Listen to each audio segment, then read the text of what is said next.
We're going to start with Ruth, if that's okay. Could you unmute and just let us know who you are and what you do? So hi everyone, I'm Ruth. So I'm a history teacher at a secondary school, just a comprehensive school just outside of Bristol. So I live in the south of England. I'm married to Simon, who's from Manchester and is a Manchester United supporter, a very avid one. Yeah, and I went to Nottingham University, but a long time ago. That's great, thank you. And our silly question, just to get you started, could you tell us what your favourite period of history is, since you are a history teacher? Oh, that's hard. I know it's a difficult one. I really like, so the Wars of the Roses, the bit just before the Tudors. It's just loads of crazy stories of, you know, brothers murdering each other and drowning each other in vats of wine and stuff like that. It's like hard to believe that these things actually happened. And, you know, proper kings and queens. Sounds delightful. Awesome. Thank you so much, Ruth. Perhaps next we'll move on to Rachel. Great name, by the way, Rachel. I'm a big fan. Maybe you could unmute and tell us a little bit about who you are and what you do. Sure. So I'm Rachel. I apologise to anyone who came along this evening thinking they were going to be seeing someone from S Club 7 or Strictly Come Dancing, and you're now bitterly disappointed. I'm sorry about that, but stay tuned because I hope I won't disappoint in the end. So I'm speaking to you from my home in the southeast of England, a little village called Borough Green. I work for a Christian relief and development organisation that some of you may have heard of, called Tear Fund. My role there is helping our overseas partners and colleagues design and then implement projects that look at addressing the great needs there are in this world for water, sanitation and hygiene. It's been a real focus in this last year, especially to see the real intensity on hand washing and the importance that has been attributed to hand washing. So it's great that that's given a lot of energy to what we call the wash sector. So that's my role at Tear Fund. Awesome, that is great to hear. Our silly question for you is, where is your favourite country to visit? Ooh, now there are two people on the screen I can see who I think might be able to guess. So it depends if you're talking about visit for, what should I say, pleasure purposes, in which case it's definitely Thailand. Yeah. But if for work, then my second home these last few years has been the Democratic Republic of the Congo. And that's definitely my favorite place. And I'm really missing seeing friends and colleagues there. Great, thank you. Okay, our next panel member is Ed. So if you could let us know who you are and what you do. So my name's Ed. I am a medical student. I'm currently living in sunny Stoke, and I'm in my final year. So hopefully, if I pass my exams in a couple of months' time, I'll qualify as a doctor. And over the last year, I've been working in a load of different places. So places like COVID wards, A&E, intensive care, and in my sort of days off, I've been working in a hospital, helping medical teams do stuff like bloods and cannulas, and that's been in a variety of wards with loads of COVID patients, really. Yeah. Great, thank you. And our question for you, which should be interesting, if you were an organ, which organ would you be?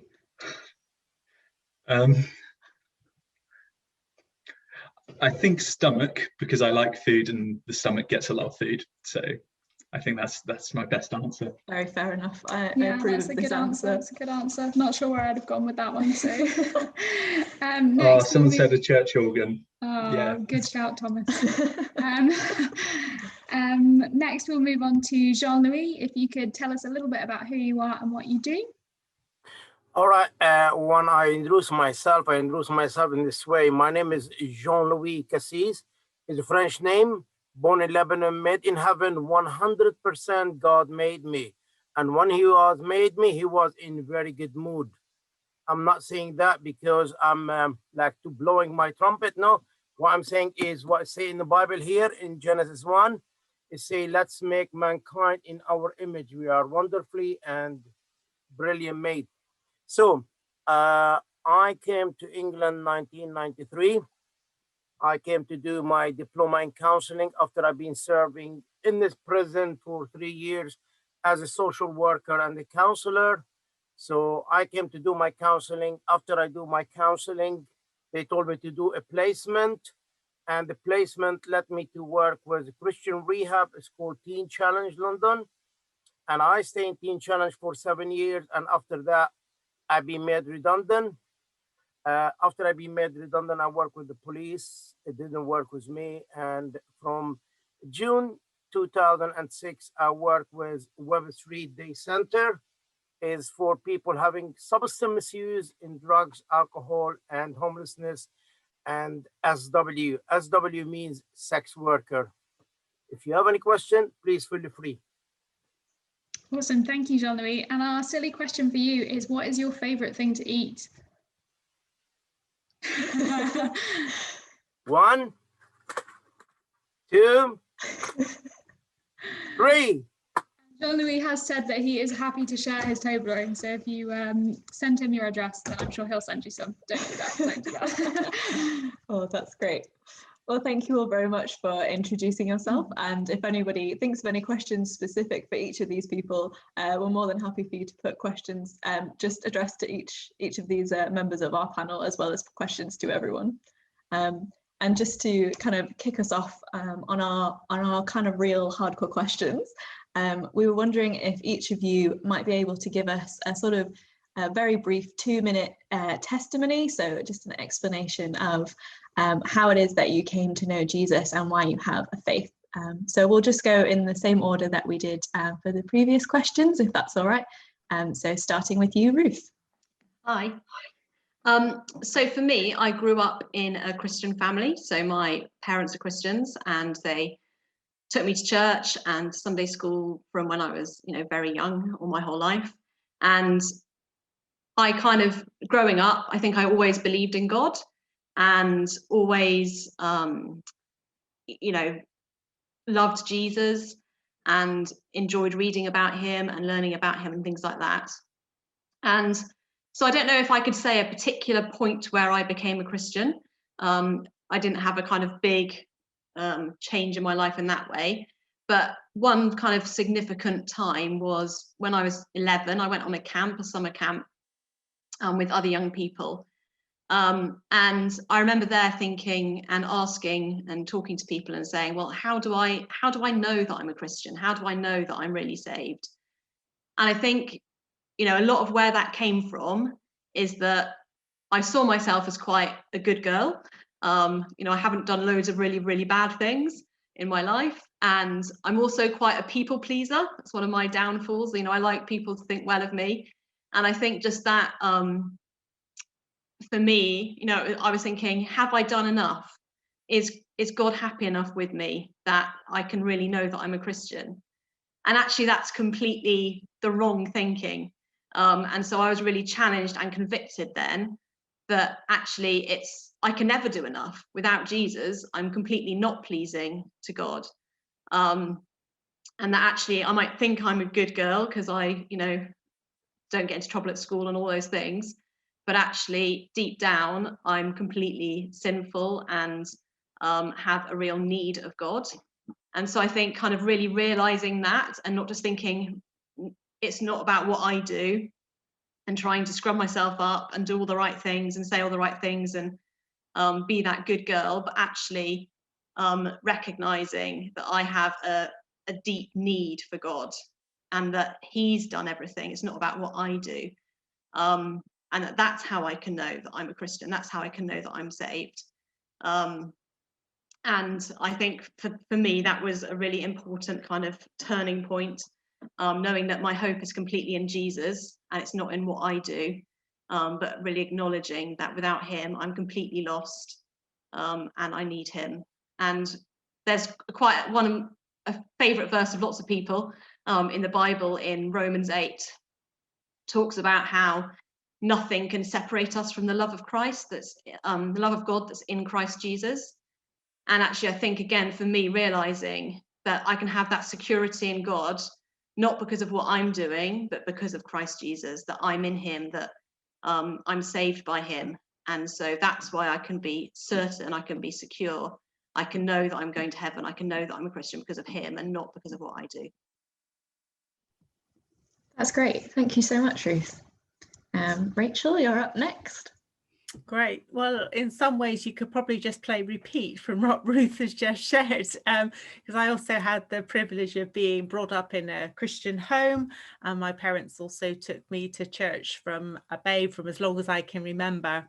And if you ask me, well, was there a moment in my life when I became a Christian, to use that phrase, I would say it was when I was 7 years of age. But obviously, you know, when you're 7, your knowledge and your experiences are somewhat limited.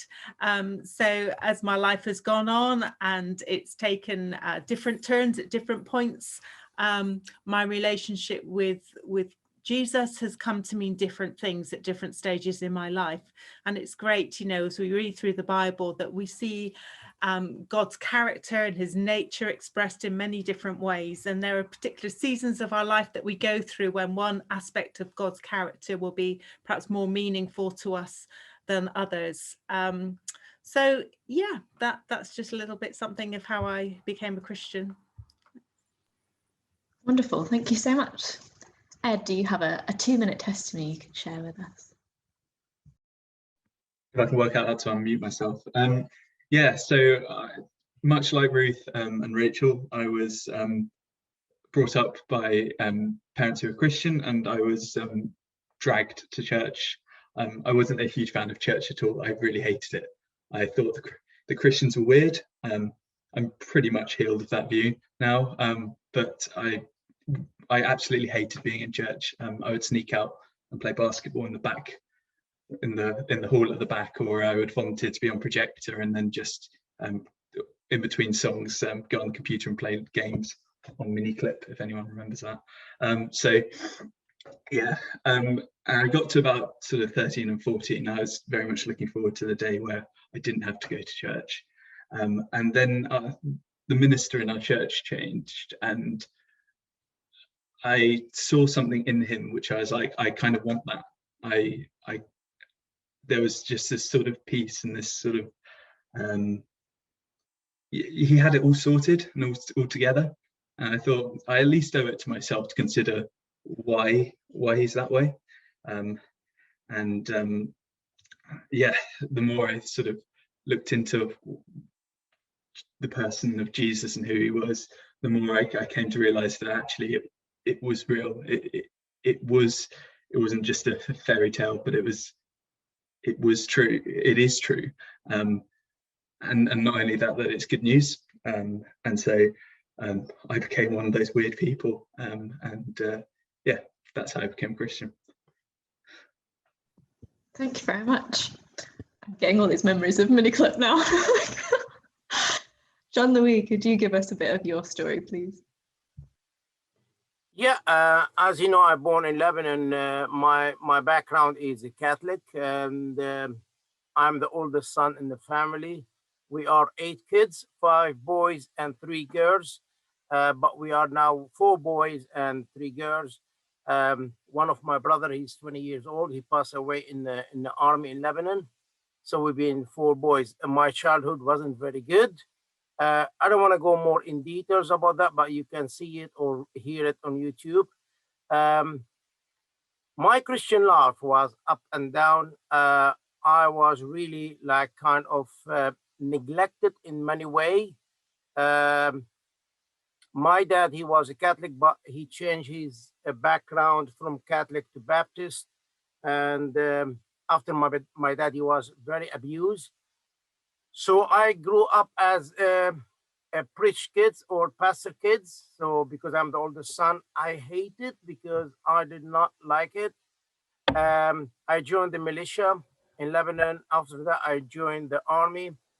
I was high sergeant in the army. I was responsible for 300 new recruits. I was so tough guy.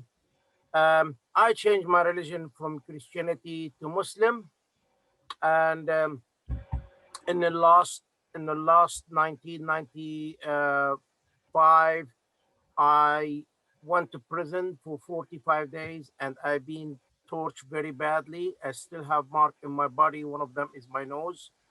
But on the 3rd of April 1986, I prayed the prayer of the prodigal son, and I came to Jesus, and God saved me from the prison. And on the 4th of April, the prison opened and they let me go. And from that moment is no turning back.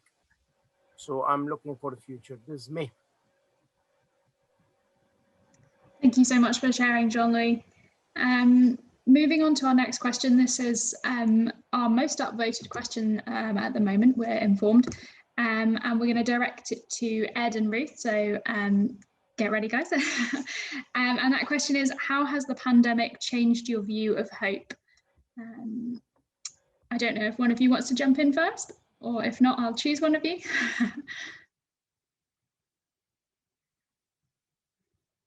Ruth or Ed's unmuted. There we go. Go Ruth for it, and I were playing chicken, and so we'll go first. So how has the pandemic changed my view of hope? I don't think it's changed my hope in one sense, because my hope was never in this world. Like, my hope's never been in government. It's not been in, it's not been in politics or anything else. And so I think Jesus is very clear that in this world there is going to be suffering, and there are things that are going to be that aren't right, but actually that we as Christians have a hope that actually this is all temporary and this life isn't all there is. And we have a hope that God not only knows about suffering, but he cares about us in suffering. And that's been really helpful this year, because it's been quite tough at some points. Just hospitals have been absolutely mega rammed, and it's been really useful to have that hope and to know that there is a God that cares about us, and that, no matter what happens in this world, there will be a time when there is no suffering and there is no pain. I hope that sort of answered the question. That's great. Thank you so much, Ed. Ruth, is there anything you'd like to add? Yeah, I mean, I'm very similar. I was going to say the same thing, in that I don't think it's changed my idea of hope, of where it is. I think what the pandemic has done, just, in general as well, is just made it us all really aware of how frail humanity is, and how weak we are, and how out of control of things that we are. Particularly, I think, living in a Western country where people are generally, fairly well off and have basic needs and all of those things. I think, it's shaken a lot of people to realise that actually something can just completely change our lives, some tiny little thing that we have no control of in that way. And I just think it's a really good reminder for all of us, and hope, for me, it's just reminded me again of our dependence on God, that he is in control of all of these things, and so our hope has to be in him. We can't hope in ourselves, because we haven't got control of these things, but God does, that he holds everything in his hands. And I think it's just made that really just refresh that for me again. Yeah, what a great reminder. Thank you both. Our next question is directed to Jean-Louis and Rachel, if that's okay. It's another really popular one this evening, and it is, how do you talk about your hope to people in hopeless situations, for example, depression, suffering, abuse, without minimizing their issues? So a long question. If you'd like me to repeat any of it, let me know. But yeah, Jean-Louis and Rachel, perhaps if one of you would like to give us an answer. Yeah, so I guess many of the situations which I've had the privilege of traveling to would be classed by many of us as being hopeless situations. Often I actually don't have the opportunity to speak directly to the people I meet, because my language ability is severely limited. But I've seen how Tearfund's colleagues, my colleagues and the church leaders have communicated. And I think it very much echoes around what Ed and Ruth are saying around, if this life is all we have hope in, then we are going to be the most miserable of people. And when these things come in to really challenge us, when they disrupt our lives, when we realize that actually we have no control over these circumstances, then people's will be shaken, and they have nothing to put their hope in. So I think certainly the role of the church in many of the places where we work is absolutely critical and key to bringing hope in hopeless situations, to helping people understand that actually one day all this will be nothing, and that we have that hope of heaven where there will be no more pain, no more suffering, no more sorrow, no more sickness, and that there will be freedom. And I think, as has been said already, that COVID, if nothing else, has shaken us out of our complacency here in the West. We do think we have a lot of control over our lives, whether that's through insurance policies that will give us financial payouts when something awful happens, or access to healthcare, and suddenly we realize we may not be able to get a hospital appointment when we want one, and so on. Whereas in many situations in developing countries, they don't have that luxury. They are living on a day-to-day basis, and but what they do have is that sense of community and looking out for one another. So I've also been challenged in my own faith when I see how they live and care for one another as well. So I think it's a two-way conversation. We can learn from each other. Thanks. Jean-Louis. Yeah. Rachel, I want to ask you to repeat the question, please. Absolutely. It says, how do you talk about your hope to people in hopeless situations, for example, those with depression or suffering abuse, and how do you do that without minimizing their issues? That is a question of £1 million. I will be starting this. I born in Lebanon, and I knew, if you heard about Lebanon, because Lebanon is being mentioned in the Bible 72 times. And the psalmists say the friendship will grow like the cedar of Lebanon. When I grew in Lebanon, I was a young child, around 13 years old, and I saw the first murder of my life in the Civil War. My childhood wasn't very good. I was physically, mentally, and sexually abused. It wasn't easy. I did not see hope. I did not see love.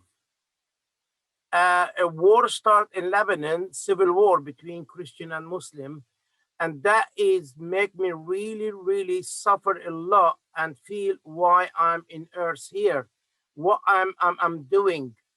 I'm just like a number.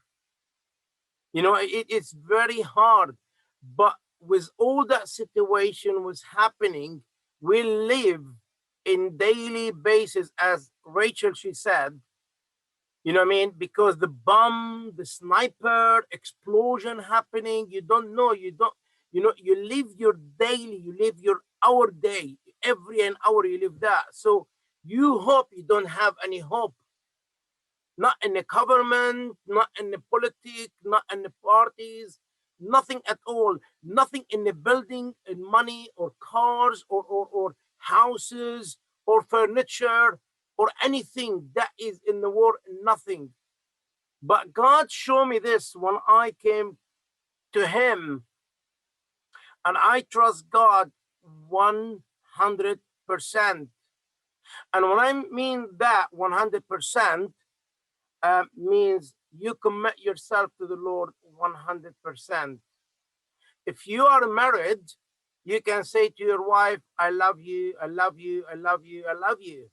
Yes, you can say 24 hours, 7 days a week, 365 days. But one day your wife will say to you, stop saying to me, I love you. If you love me, I need some practical things. Cut the grass, fix the dishwasher, take the garbage out. Love is by practical, and hope, that is so important. When I receive Jesus Christ, I have hope on him, not in another people. And we need to remember say in the Bible this, is cursed the person who depend on arm of man. We need to depend on Jesus Christ. We need to have our hope in Jesus Christ. And that led me to go and serve our guests in Web3, to bring them hope, to share the experience of my background with them. These people, they don't have hope. They are walking in the street without any hope. So, yeah. Thank you so much, Jean-Louis. That was very insightful. Yeah, thank you. So another question that is looking very popular on our Slido at the moment, and don't forget you can upvote those questions that you want to be asked, is what would you say to your 20-year-old self? So we'll open this one up to any members of the panel. Can be as serious as you like it to be. But yeah, anyone feel free to jump in with that one. What you will say for 20? What would you say to yourself if you could speak to your 20-year-old self? What advice would you give them? Trust the Lord from all your heart and don't depend on your understanding. I'd say don't limit God and don't be surprised at the direction he may take you in, and God's got it. You know, he's got your life in his hands. And you know, Jeremiah, I know the plans I have for you, plans to prosper you. It may not be how we necessarily interpret prosper, but plans to prosper us, plans not to harm us, plans to give us a hope and a future. So yeah, hang on in there. God is faithful.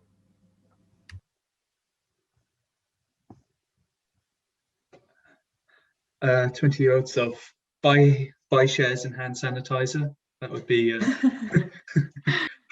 no. What would I say? Don't be so worried. I was quite a worried 20-year-old, and I think sometimes I didn't see the bigger picture. That, you know, regardless of what happens in this world, because I've got hope in Jesus Christ, I can relax that whatever happens in this world, I get to be with God at the end of the day. Yeah, and so actually, no matter what you face and what occurs, you can relax. And I think I wish I had understood that better as a 20-year-old, because it would have made me so much more relaxed and a lot more peaceful, and probably a lot more pleasant to be around.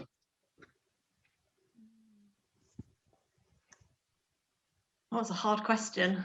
I think when you're 20, seems a long time ago, you have lots of kind of dreams and plans and ambitions and all of those things, and they, you know, they're all really good things. But I guess, as you know, as the others have all kind of said as well, just that confidence of knowing that actually none of those might happen. We can make all of those plans, we can have all of those ambitions, but actually just walking each day with Jesus and knowing him, and knowing that whatever happens in our lives, he's got purposes in that, and he's got plans in that, even if it's not what we would choose. Yeah, just that's a really good reminder. Yeah, thank you all. That was some great advice.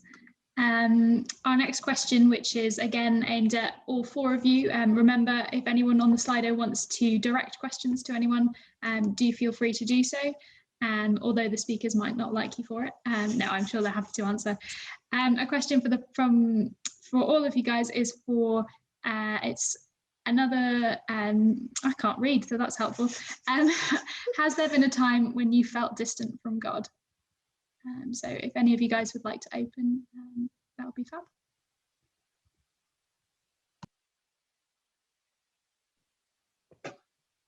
In all honesty, yes. Yeah, I think there are times where my feelings, where I really struggle. I think my feelings are quite variable anyway, depending on whether or not I've been fed and I've had some sleep.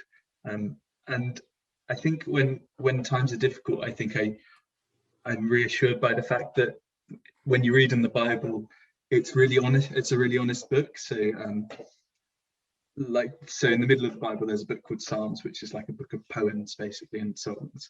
And pretty much every Christian will know Psalm 23, which is was written by a guy called David, and it's "The Lord is my shepherd," and it looks, it talks about how God looks after people. I'm sure most CU members probably have a tea towel on it with something, a tea towel with it on or something. But immediately before that psalm, there's a psalm written by the same guy, says, my Lord, why have you forsaken me?"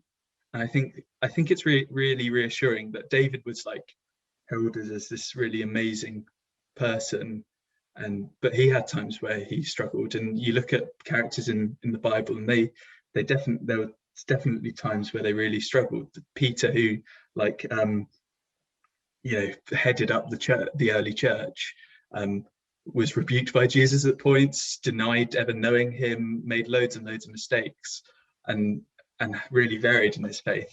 And I think what I like about the Bible is it's really honest about the human condition and what we're like. And in all honesty, there are times where I feel like it's really hard to see God. But the good thing is God's not me. Like, my feelings about God may be like really, really variable, but his feelings towards me aren't. Like, he very much cares about me, and cares about you, and cares about everyone.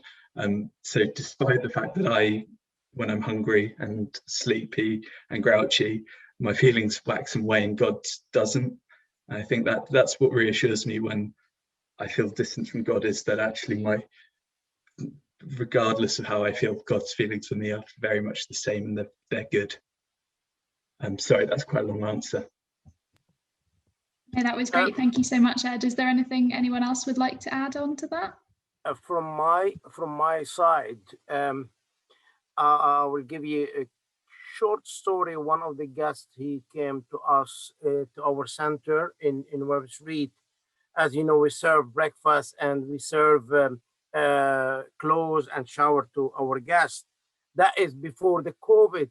And one day, I'm a very cool person. Nothing will be upset me, because I don't like to be upset. I need to, laugh and enjoy my life.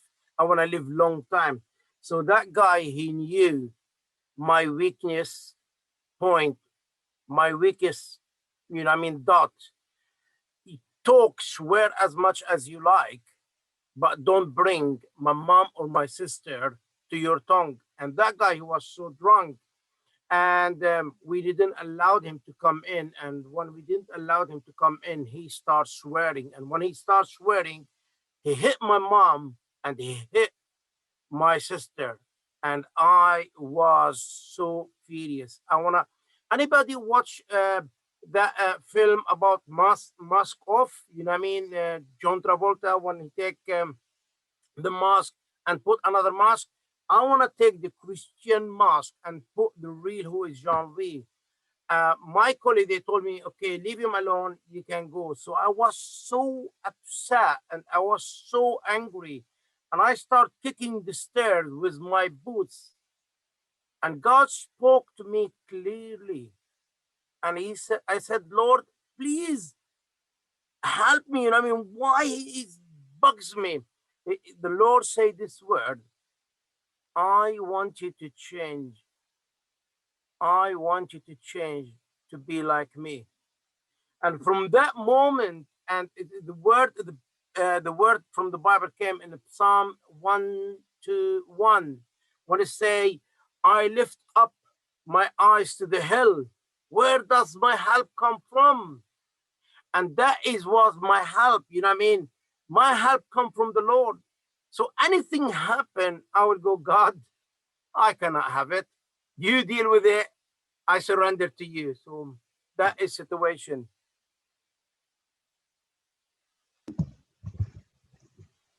Thanks very much.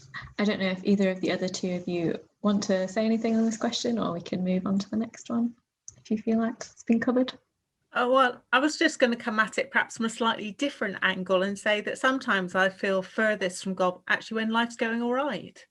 And you know, I think, oh, that's fine. I can cope on my own. I don't need God. And but obviously that's not true. I need God in every situation in my life. But I think sometimes I feel closer to him when things aren't going so well, and you realize that actually you're not in control of your life. So perhaps a slightly different angle to look at it from as well.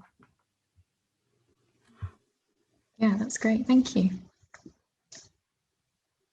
Okay. Oh, do you want to say something, Ruth? Well, I haven't got much to add. I think all the answers have been really good, and I would say something very similar.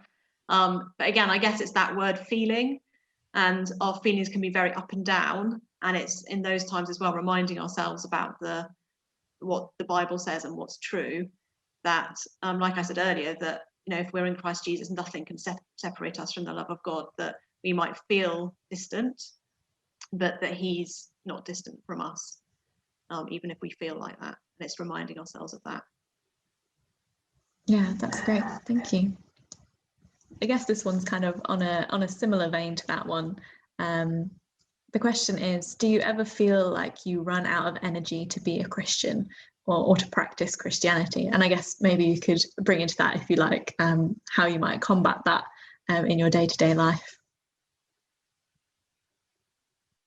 In my job, I don't call it job. In my ministry, we see a lot of people. You know, around 75 to 100 people coming to our center, and you see different character. And I call it, our center is like kind of a box of chocolate. You open the box of chocolate and you see a lot of different flavor. So, and our center is the same. But when I really like tired and feel like exhausted, and I feel like drained, like a dry branch, praise God, you know what I mean, give me a big garden in my house, and I go to the garden and I go on my knees and I start picking up the weed, and I go and cry, God, help me. You know what I mean? Help me in that situation. And I start talking to the plant, you know what I mean? Don't think like I'm a little bit mad, but I love to talk to the flower and to the plant and like that. So, you know what I mean? This the way I take everything in the front of the feet of Jesus, said, Lord, you handle it. I need more of your power, more of your wisdom, more of your hope, more of your guidance. So that is about me.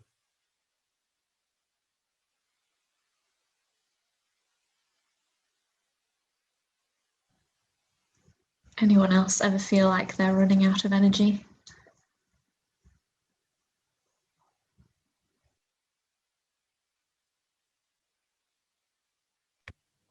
Frequently feel like I'm running out of energy, that's for sure. But not always. I think the question was about running out of energy as a Christian. Is that right? Yeah, running out of energy to be a Christian or to practice Christianity.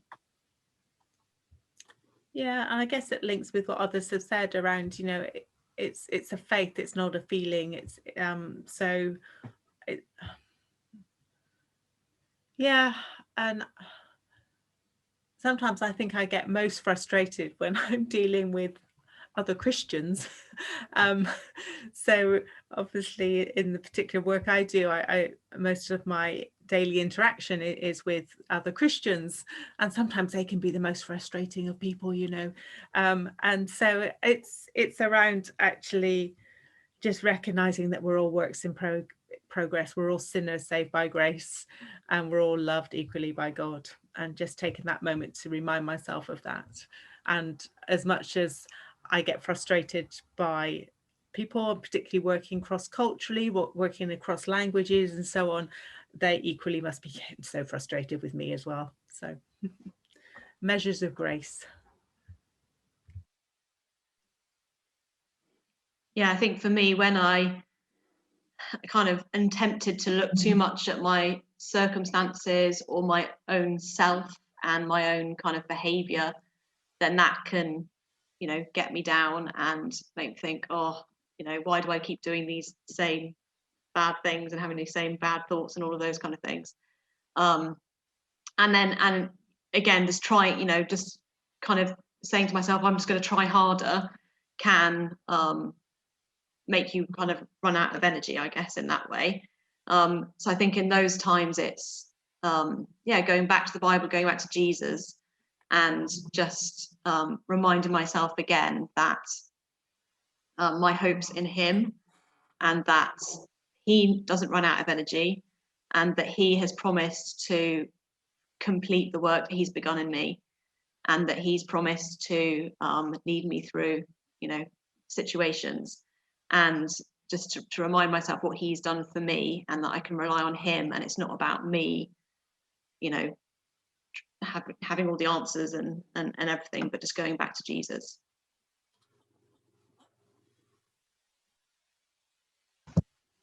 Sometimes we focus a lot of we need to please God, and I don't think so. God, he wants us to please him. If we read in the Bible, when Jesus, he went to Martha and Mary, and you know what Jesus said? He said, Martha, Martha, why you are worried and upset about many things? So sometimes we need to just go and sit in the feet of the Lord. I said, Lord, I'm a human being, And then the day, I cannot handle it. I cannot lift anything. You have the whole world in your hand. Come and help me. So that is.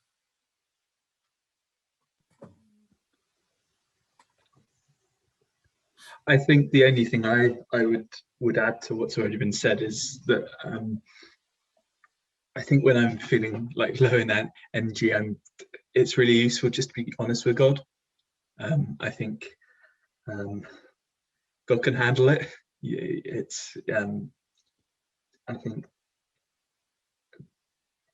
yeah, as I said earlier about in the Bible people, it's very honest about life. I think there are lots of occasions where people are very sort of quite blunt with God, and I think that's sometimes what I do is I'm like, God, I'm really struggling here. I don't see what you're doing here. This is a really awful situation, and I found that's been really helpful. I think that's when I've actually felt like God's responded most to me. And I think there's also what Ruth was saying about reminding yourself about what God's done, that God still loves you regardless of how you feel. God knows you in your entirety, and he still loves you, and it's completely independent of how you feel. I just keep going. I don't know if it's so easy, like with family members or with someone that you love deeply, you will find that there are times where you don't feel loved. It feels really difficult. But I've always found that if you just keep going, that resolves that. And I think with God, it's a relationship. And in the same way that there will be times where it feels really difficult. I think sometimes there are times when you're following God and it feels difficult, but keep going. Be honest with God and trust that he is actually who he says he is. And he is. Amazing. Thank you all so much. Our next question is on a kind of similar vein to that, and it is, what would you say to somebody who is losing their hope?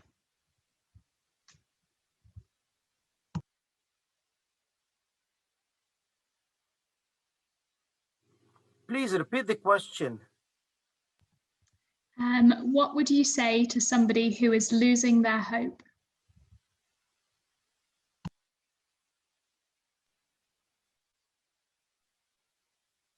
That there is hope. Yeah, I think that's probably what I would say. There is hope, and there is hope in Jesus. Yeah, I don't know what else to say. I think also what you were saying just now, Ed, around being honest with God, like you said, he can handle it. So if there's an underlying reason why you're losing your hope, and whatever that hope is in, perhaps your hope is in the wrong thing, but if your hope is in God and something has come up that is causing you to question that, then talk to him about it, pour out your heart to him. You won't be the first person that's done it, and you won't be the first person that perhaps has questioned your faith and question, where is God in this situation or that situation? But I think, as we've all been saying, he is faithful and he is completely trustworthy.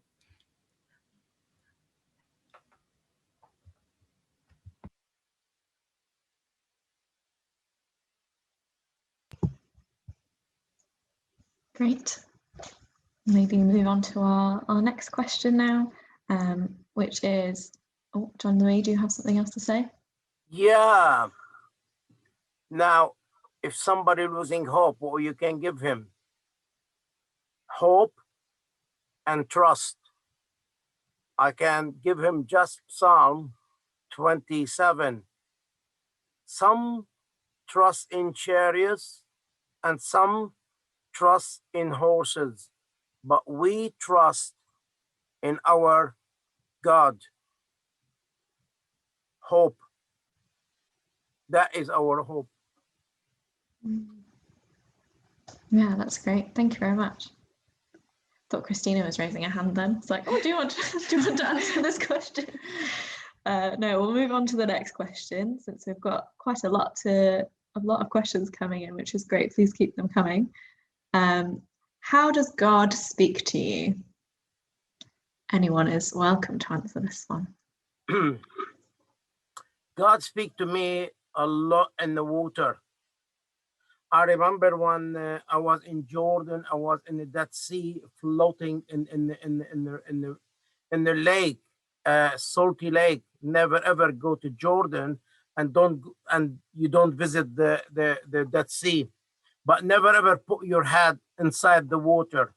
You will be like very upset. So God spoke to me and said, God, you know what I mean? If you want me to be a full-time missionary, please speak to me. And God spoke to me in that time, not just one. You know, I was in Cyprus and I was walking in the beach in Cyprus, and all the Cyprus, the beach of Cyprus, some of them, they are pedals. And I said to the Lord again, look, God, if you want me to be full-time missionary to you, I want from you a piece of gold. I debate with God, you know what I mean? I walk in the beach with all of the paddles, and I was walking and I found earring, and that earring is 3 color, like yellow gold and a little bit red and a little bit kind of red. And that is a sign from the Lord. Again, the Lord spoke to me when I was in Portugal. I was sitting down in the beach and I'm looking for the sunset. And God spoke to me this, and he said to me, whenever you are, give your best shot. Somebody, my colleague, tapped on my shoulder and he said to me, you are far away. And he said these words, whenever you want to do your best shot. We went from the beach to the conference, and the speaker, Don Wilkerson, the brother of David Wilkerson, he wrote the book of the Cross and Switchblade. He was speaking and preaching, and he said this word, whenever you want to do it in perfect way. So that is for me. God speak with me in the water. So I don't know another people. Yeah, I think for me, the main way God speaks to me is through the Bible. That's his word. And, you know, I'm amazed often by reading different bits of the Bible that maybe I've read before or haven't read for a long time, and how they speak, you know, into my situation, and just show me more of, you know, who Jesus is. And yeah, that I'm all constantly learning more about who God is and what he's done for me through the Bible. So I'd say that's the main way that he speaks to me. And obviously there are particular situations in life that maybe you think, oh, well, the Bible doesn't speak about that specific thing. But I think, you know, it's amazing how God uses his word to, yeah, speak into those different situations. And I think just another way for me personally is in that still small voice that brings calm. So a bit like Eb was saying, really, as a younger person, I was quite a worry bunny. So I used to hate the thought of traveling. I literally would be throwing up at the thought of going even to Switzerland. And so if you said to me when I was 20 that I'd be going to places like Liberia or Congo or where else, Malawi, Pakistan and so on, I would have said no way. But even though often before I still travel to places like that, I can get pretty anxious, but the Lord speaks to me in that still small voice and brings me comfort and brings me peace that, humanly speaking, I just don't possess when I'm contemplating some of those visits. So I think, yeah, the Lord does speak to us in many, many different ways.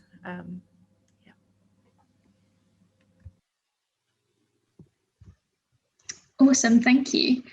So our next question, which again is for you all, maybe a couple of you would like to jump in. It's could you tell us a specific story or example of a time when those around you have been surprised by your hope, perhaps in the context of your work or in your day-to-day life?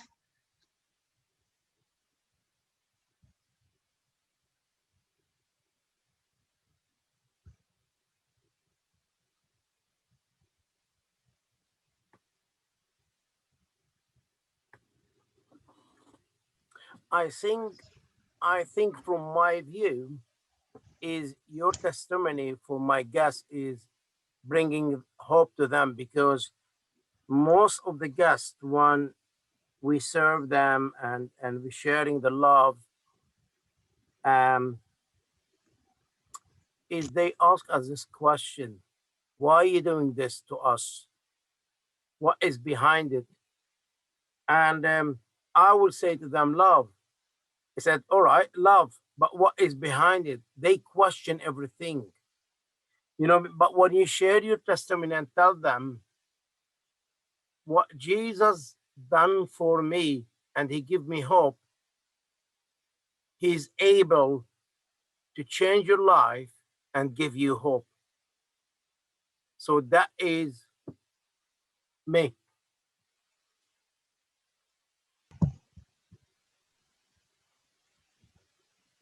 It's not an example from myself, but it's an example that I've been particularly challenged about this past week from some friends in Canada, whose 15-year-old son went into hospital for what was supposedly routine surgery about 3 weeks ago to operate on scoliosis on his spine. And something went wrong in surgery. They still don't know what. And the result is that he is now, he has no feeling below his waist. So if you can think for a 15-year-old lad what that means looking forward, but his parents are just such people of faith. And, you know, we've had a number of prayer meetings for him and the family, but through it all, what the parents long to see is that people would come to know Jesus through this whole experience. And a number of their updates on Facebook, which obviously are open to many, many different people to read, hope is the one thing that comes through time and time again. And something that my friend Kim wrote this week was, life in the storm with Jesus is still better than life in the storm without him. Hope is never a bad idea. And I've just been challenged by the hope that they have. So it's not perhaps my story, but it's how I've been challenged when I see how people have really expressed hope in a very hopeless situation, humanly speaking.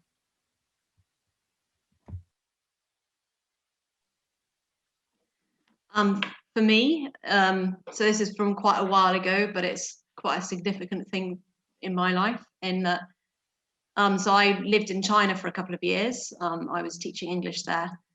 And when I was in China, I got quite ill. And eventually it turned out that I needed some quite urgent surgery. So I flew back to England the next day to have this surgery. And I guess the first kind of really encouraging thing and all of that was the night before so I found out I had to leave England, leave China to come back. And the night before I met up some of my students from China that I was an English teacher there, who had become Christians, came round and just prayed with me, and it was just such a special time of just having that bond with them, just because we, you know, were all part of God's family together, and just the peace that brought. That actually, you know, in a lot of ways it was quite scary. I didn't really know what was going on. I was quite ill and going home on my own, but just knowing, you know, I really had a real sense of God with me, and peace, like supernatural peace about it all. And actually one of some other friends came along as well. It wasn't just Christian friends, and one of them became a Christian that night, actually, just from hearing her friends pray and seeing the hope that they had through that situation with me leaving. And then when I came back to England and had that surgery, afterwards the surgeon told me that there was some like long-term effects from the surgery, and the two main things that he said was, you should never live abroad again, and that you probably won't be able to have children. And for me, those were the two, like when I was talking about kind of growing up and those plans that you have, they were the two things that all I wanted to do was to live abroad and to be a mum. They were the two things. And so I think for me, having hope in that situation, and not just planning my life on those things and thinking it's those things that are going to fulfill me, but actually knowing Jesus is what fulfills me, and having him in my life is what makes life, you know, is what gives meaning to life, and that he's got plans, that this wasn't surprise to him. And I guess for the last 10 years that I've been married, kind of dealing with, you know, infertility and not being able to have kids has been something that has been a challenge. But actually I think having hope that, again, that Jesus is in control, that he's got a plan, has been something that, you know, people have kind of noticed, I guess. And actually I am pregnant now, so that's an amazing answer to prayer as well.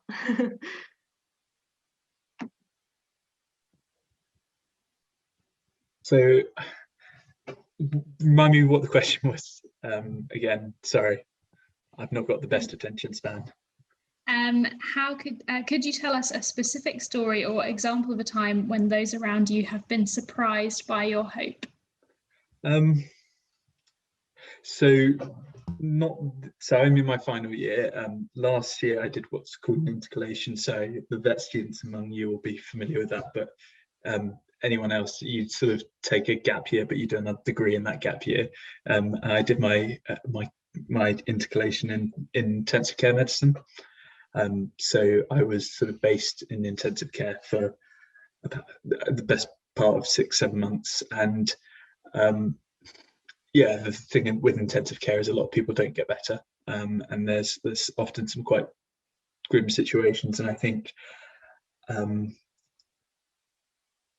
I think how you respond to that as a Christian, kind of the fact that you still have hope in certain situations, that you still have joy, I think surprised a lot of people. And yeah, I suppose that's probably an example of where my hope kind of surprised people. Yeah, that's great. Thank you all for those stories. They were very insightful and very useful for us to remind us that we can have hope even when it surprises other people. Another question for you all. How do you know if the path you are taking is the path that God wants you to take? I want to reflect that question to everyone. Are you in God's plan, or God is in your plan? I'll repeat it.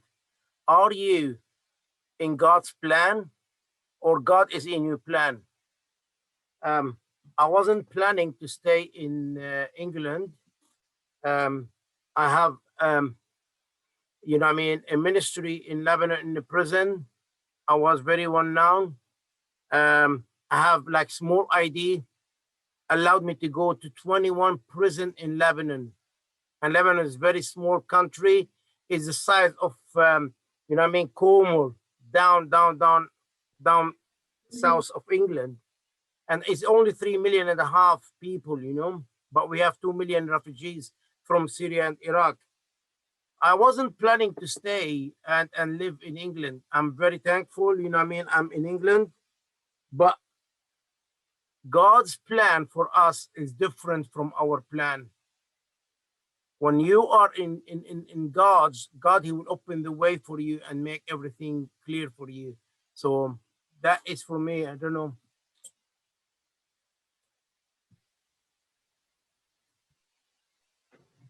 I think sometimes, you know, God's plan for you because all other doors are shut. I think in a lot of situations in my life, it's just been I've been sort of praying that God would show me where to go, and it's been, you know, the door that's opened and the situation that I've been able. So, for example, I when I picked medical school, I didn't want to go to Keele, which is my current medical school. I wanted to be at Cambridge and Oxford, and the door's completely shut. And actually, I was so glad that was his plan, because for various reasons, I think that if I hadn't have gone to Keele, I don't think I would really be a Christian anymore. And so I think sometimes God shows his plan by shutting doors. And I think a lot of the time you're like, oh no, what are you doing here? But it's worked out really well for me. And I'm so glad that has happened. So yeah, it's God's plan can be really, it can feel really difficult to know that, but often it's just following the doors that open up, in my experience, that have that's been where God's wanted me. Yeah, and I think sometimes in my experience also, you know, there are choices to take, and both of them could be equally good, and you know, that's God's goodness to us, that you know, sometimes he does offer us options that, you know, we can't decide. You know, they're both very good options. So sometimes I think it's around what he places on your heart. So yeah, sometimes I think doors definitely do open and close, but sometimes both doors seem open, and I think you're walking there with God, and God has gone before whichever one of those you take. But I think there are times when you definitely know, well, this isn't the best for me, this won't bring me closer to God if I follow this option. So I think it's around being very clear on that as well. It might feel good, might perhaps present good career opportunities, but you know that ultimately it won't actually enable you to walk closer to God. So I think sometimes there are very real answers as to which way you should go, but sometimes there aren't, and you know, choices are open to you to make. Fab, thank you. If nobody has any more answers, we'll move on to our next question. I'm aware that a couple of people have already quoted some Bible verses tonight, so you may want to reiterate the same ones for this or choose a different one. But the question is, do you have a particular book of the Bible or a Bible quote that gives you hope and strength?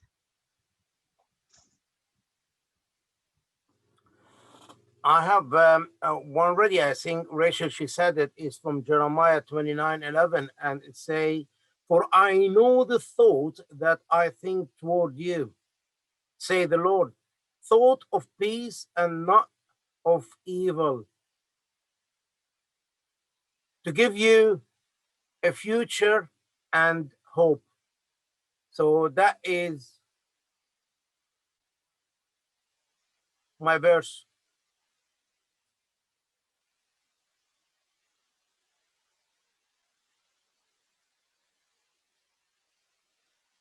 So apparently there's about 130 different verses in the Bible that include the word hope.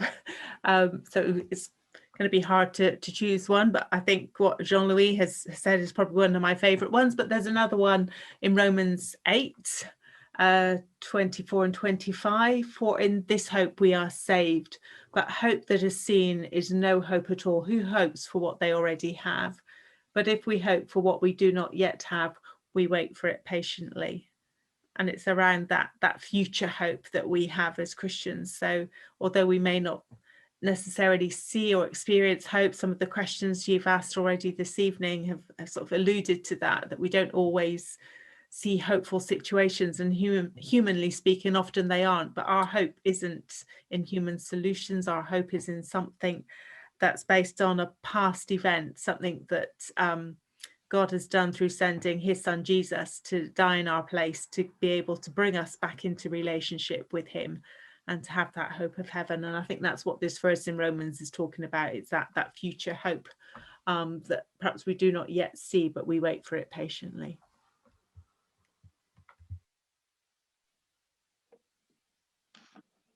Again, it's a hard question because there are so many good verses and good books. Well, it's all good in the Bible, and the whole message of the Bible is about hope as well. That's the story of the Bible. One verse that I kind of have just been drawn to is in Ephesians in chapter 2, verse 8, which says, "For it is by grace you have been saved through faith, and this is not from yourselves, it is a gift of God, not by works, so that no one can boast."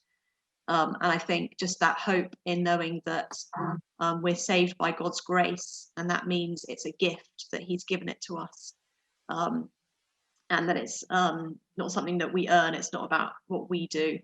And I think that just gives me amazing hope that I can just completely rest in that, knowing that it's by his grace, by his kindness and love for us that we're saved. I suppose for me, my verse is quite similar to the one Ruth was reading. So there's a book in the Bible called Titus, it's chapter 3, verse 5, and it says, "He saved us not because of the righteous things we had done, but because of his mercy. He saved us through the washing of rebirth and renewal by the Holy Spirit." But the thing that I always find really striking is the first bit, like, he saved us not because of the righteous things we had done, but because of his mercy.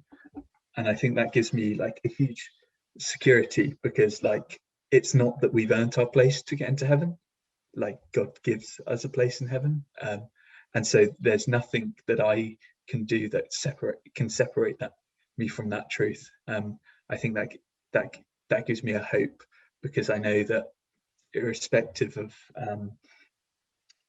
the struggles and difficulties and my variable feelings, I can trust in the fact that God's done the most important thing for me. Yeah, some great verses. Thank you so much, guys. Yeah, we're probably going to do 2 more questions. I think we'll be able to squeeze in. So not a particularly light one as your penultimate question, but one that's popped up in a couple of our questions and I think is particularly weighing on a lot of people's minds this year. So your question is, how can you have hope in God when there is so much suffering and death in the world? And what would your advice be to maintain hope for those who are grieving? I'll read it again because it's quite long. But yeah, feel free to jump in afterwards. How can you have hope in God when there is so much suffering and death in the world? And what would be your advice on maintaining hope to those who are grieving?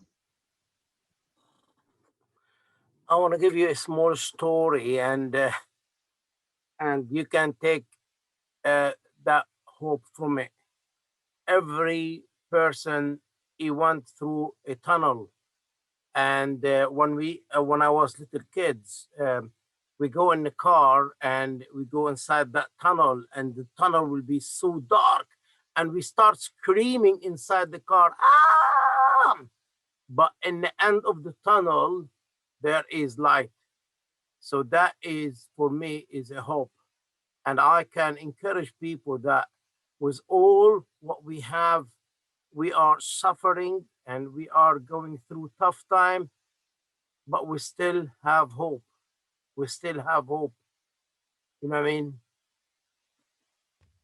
I think it's important not to come out with pat answers because that sometimes isn't going to help somebody. So I think you have to be very sensitive when you respond to questions like that.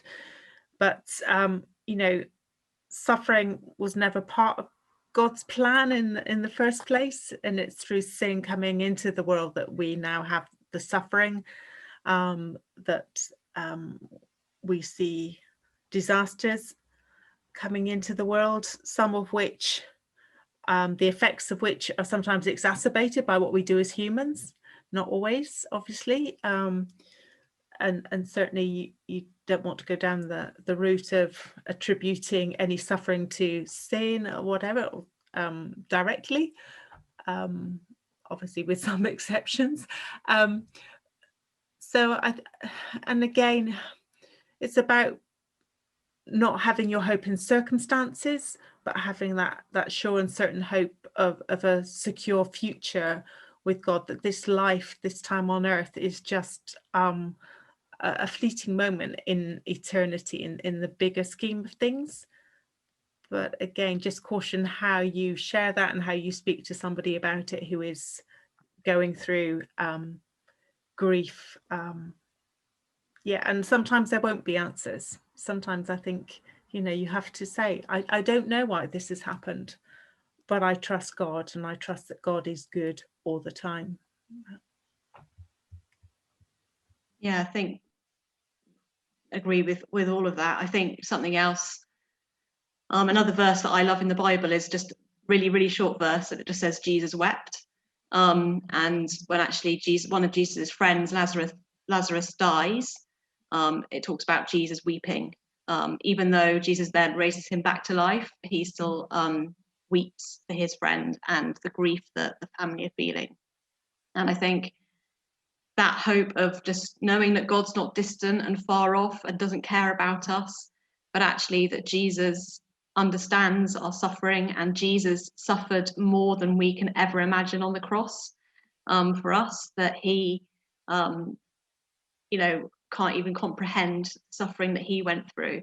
And so he understands what we go through, and he cares about what we go through. It's not like he's up in heaven going, oh, pull yourself together and all those kind of things, but that actually he really cares for us, I think is immensely comforting in giving us hope. Yeah, just to add that as well.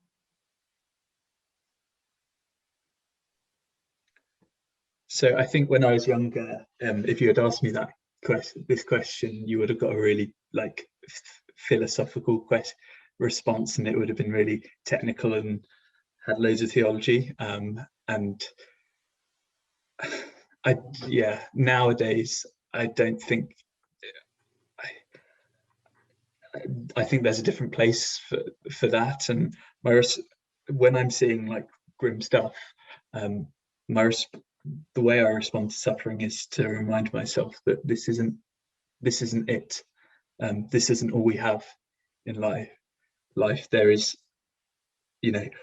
all that we go through in this world will be completely eclipsed by the fact that we get to spend eternity in a place where there is no suffering, there is no pain. And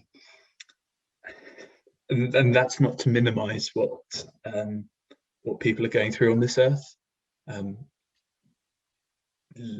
There are situations that are genuinely horrific, but as Ruth said, we don't have a God who is distant. We have a God who really cares about us and who actually knows what it's like to suffer, and he understands pain because he's been through pain. And so if you're suffering today, I suppose the message is there is hope, because this isn't it. This isn't all there is, and there is a God who loves you deeply and cares about you.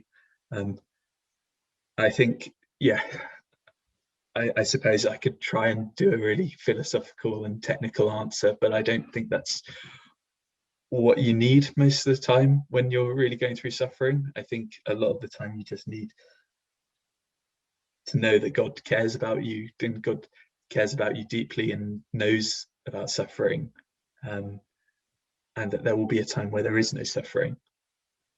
I don't know, sorry, it sounds like a bit of a fumbled answer, but it's a really complicated question, and you could spend ages talking about it, and I think everyone asks that question slightly differently. Some people want it on a very global perspective, but other people want it because they're going through suffering at the moment. So it's really hard. I'm sorry, I can't do justice to that question in 2 minutes. No, that was fab. Thank you so much, all of you. I think that's definitely one of those kind of questions that you could write numerous novels on, and I'm sure people have. So yeah, for the final question, we've kind of got a little 2-in-1 double whammy for you all, just to keep you on your toes right to the end. And it is, how can Jesus be such a source of hope for you? And how do you share that hope with others in your life and work? So I'll read that just once more. How can Jesus be such a source of hope for you?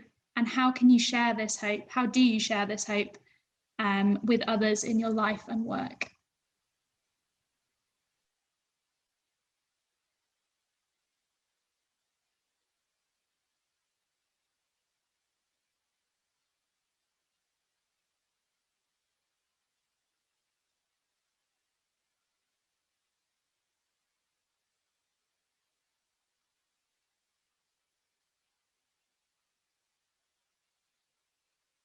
Very deep question.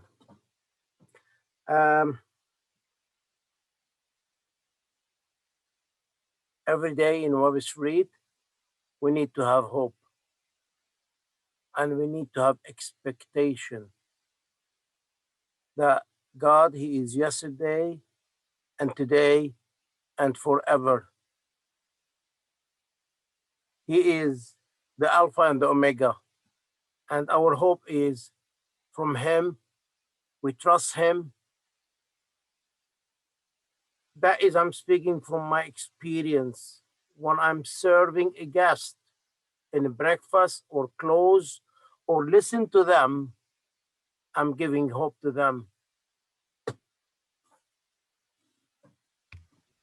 I think for me, how can Jesus be such a source of hope is because of what he's done for me. You know, that I know that he loves me so much that he gave his life up willingly for me and suffered in my place.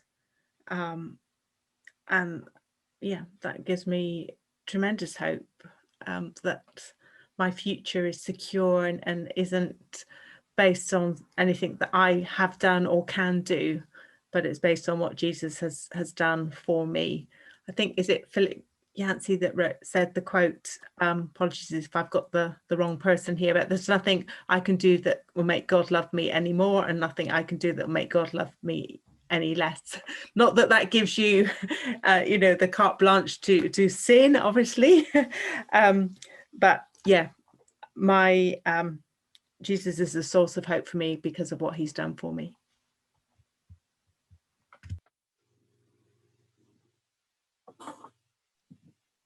Yeah, and same for me.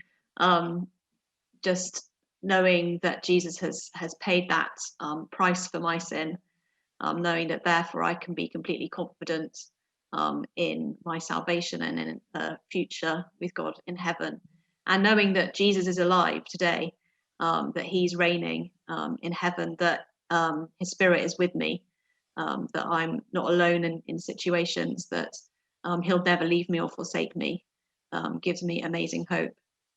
And I guess how I share that with people in my workplace, sometimes not very well.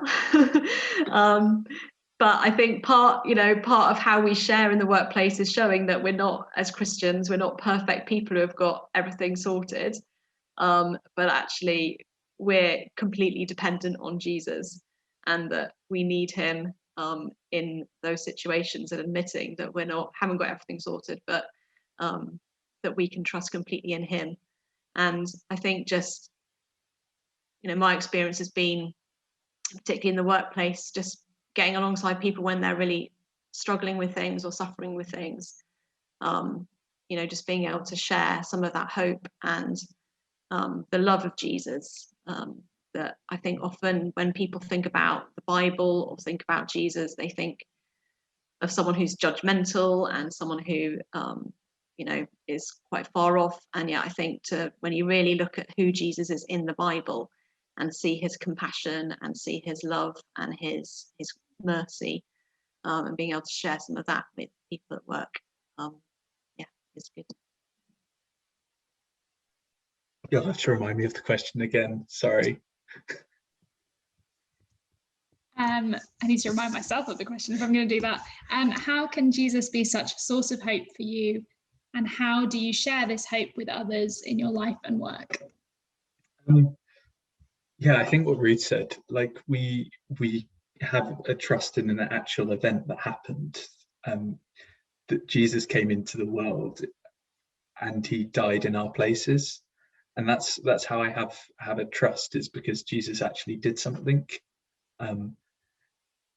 Yeah, I think that's the indication of how much God loves us, that he actually went and died in our place, and so there is nothing that separates us from God. How do I share that with people? Yeah, not very well sometimes, but I think by speaking about it, I think that's quite important, and I think trying to demonstrate that love that God has for us to other people. I'm not very good at it. I'm a work in progress, but that's, I think, how one of the ways that I think we show that hope is by showing a little bit of what God has done for us. Fab. Thank you so much. Just before we finish, we're going to hand over for a couple of minutes to Jean-Louis, who has a little surprise for us. We're not sure what's happening either, but I'm sure it'll be good. So over to you, Jean-Louis. All right. I was trying to share a story about hope and suffering, and we are now nearly a year with the COVID situation and people frustrating and seeing a lot of people, you know what I mean, relative. Just heard my my cousin in Gulf, he passed away. He's a young man with the COVID. Praise the Lord. Give the glory, because I have hope that I will see him in heaven when I go up. But I heard a lot of, you know what I mean, I don't want to say complain. I don't want to say this. We are staying in home. We're not doing anything. From my experience, please take the picture what I was saying to you and put yourself in my shoes. When I was youth, 13 years, 14 years, a whole month, you are living in a basement, no electricity, no water, no bread, no heating, living under the war, under the missiles, under fighting everything. And I'm coming here and I'm seeing people complaining, oh, we're staying at home, we cannot go shopping, all that kind. It's, for me, it's frustrating me inside my heart. You did not see what I saw in my life. You know what I mean? That is not what you call it. You know what I mean? All right, forget about it. But I want to share this with you. I want from everyone is to close your eyes for a couple of seconds, please. I don't want you to look to anything else, not on the screen, not into each other, not forget about everything. Just close your eyes and listen to the beat of your heart. You know, every time your heart beat, say labab, labab, labab. And you know, every time your heart beat like that, the Lord Jesus Christ saying to every one of you, I love you. I love you. I will not leave you. I love you. I will not forsake you. I love you. You are my precious son. I love you. You are my precious daughter. I love you. Your name is written in my palm. I love you. Who will touch you? He touched my apple of my eyes. I love you. I love you. I love you.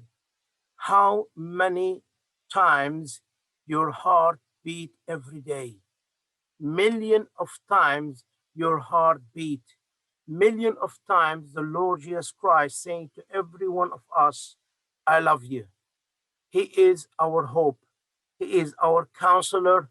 He is our helper. And you know, as we are Christian born again, we are the light of that word. We need to take that light to the word and give hope to the needy people. Are we doing this? I will give the platform back and just think about what I said to you. How many times your heart beat every day. God loves you all. Yeah, thank you so much, Jean-Louis. That's a great thing to finish with. And thank you to all four of you for answering all our questions. We appreciate you giving up time to come and chat to us. And we appreciate you dealing so well with some quite stressful questions and good topics. So thank you all so much. And we want to thank our tech team as well for the great job that they've done this evening of just setting up this Zoom call and helping it to run smoothly. I know that certainly neither of us would have been able to do it. And finally, we just want to thank all of you who have come this evening. Thank you so much for coming and bringing your questions. They've been really, really interesting, and we couldn't have done it without you. So thank you very much. Yeah, we've got a few little things for you to do. So there is a feedback form that we would love for you to fill in. Perhaps you've heard something tonight that has sparked questions and you want to hear more about the CU or churches or the Bible. Yeah, please just fill in that form and someone from the CU will get in touch with you. I'm aware that we've not been able to answer everyone's questions tonight, ask everyone's questions tonight. So if you do have more questions that you want an answer to, please do get in touch with us at the CU. Either you can fill in the feedback form or you can follow us on our social medias and drop us a message there. Our Facebook is Sutton Bonington Christian Union. Our Instagram is sb_Christian_Union, and our email is sbcu18.19@gmail.com, and those are all on the feedback form, so you don't have to remember them. But yeah, thank you so much for coming. It's been wonderful to have you all here virtually, and yeah, have a lovely rest of your evening and a great weekend. Thank you.